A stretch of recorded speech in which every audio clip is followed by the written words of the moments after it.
CARES Act, the direct payments were estimated by the Joint Committee on Taxation to be somewhere between $300 and $330 billion. And so that would be the rough cost of doing a direct payment again if it's a similar structure to the original payments. It could be done in a standalone clean bill without any other provisions. The big barrier to that is folks in the Democratic caucus are less likely to want to do that independent of the other things that they find of direct concern.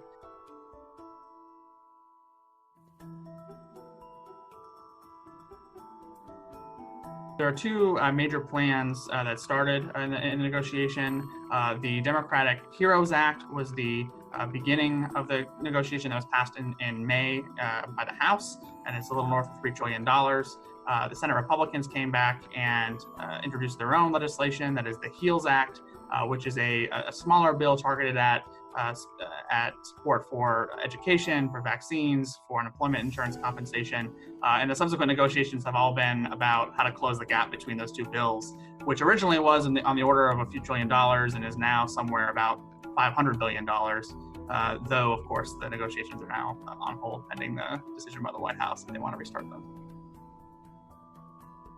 There is broad agreement about the potential for direct payments. So modeled very similarly or almost exactly to the CARES Act stimulus payments of $1,200 for individuals, $2,400 for those filing jointly based on your income level, with $500 for dependents. That was something that was contained both in the HEROES and HEALS Act. Another area something that they may find to be more effective than a direct payment is an expansion of the child tax credit and earned income tax credit. That's something that Speaker Pelosi talked about earlier this week. But another area of concern because that was contained in the HEROES Act, but it's not something Republicans were interested in.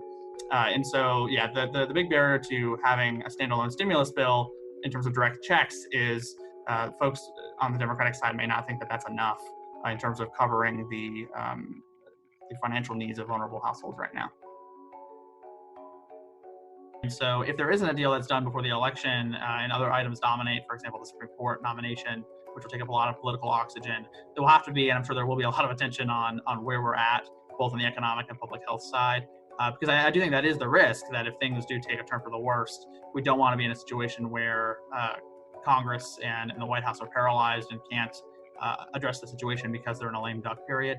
Thankfully, that amount of time between November and January is relatively short. So if there is a situation where Congress has to come in January and do something big, I think that's already the plan if Democrats sweep all three branches of government to potentially have a large stimulus plan sort of fashioned after the Recovery Act in 2009. But that is still very much something that we'll have to watch out for, because there could be a world in which a second wave doesn't materialize and the economy sort of just struggles along.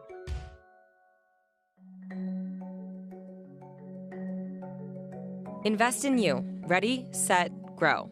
CNBC and Acorns.